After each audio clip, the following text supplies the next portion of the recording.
Welcome to a never seen before virtual and augmented reality enabled team challenge, the Mavericks. In this activation, participants are put in teams and tasked to uncover an immersive, heart-boiling case. Keen observation, problem-solving skills, time management, and great teamwork are the essential groundwork for this activation. The activation immerses you in the crime plot, provides an in-depth storyline and details of the prime 8 suspects. Each player is assigned a character and a location to examine the crime scene through the mobile platform. The unique proposition of this challenge is when the physical game meets virtual and augmented reality. The player as detectives examine the crime scene through the VR headsets.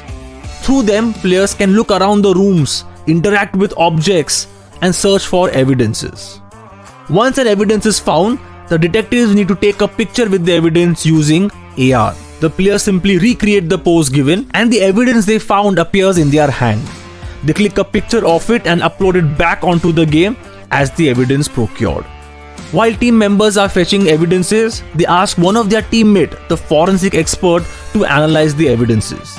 The report of evidences is classified on the main dashboard for the team members to investigate it.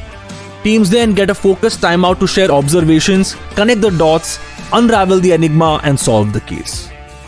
Keen observation, problem solving, continuous communication, and effective collaboration are the skills you want to have to be successful to uncover the case at hand.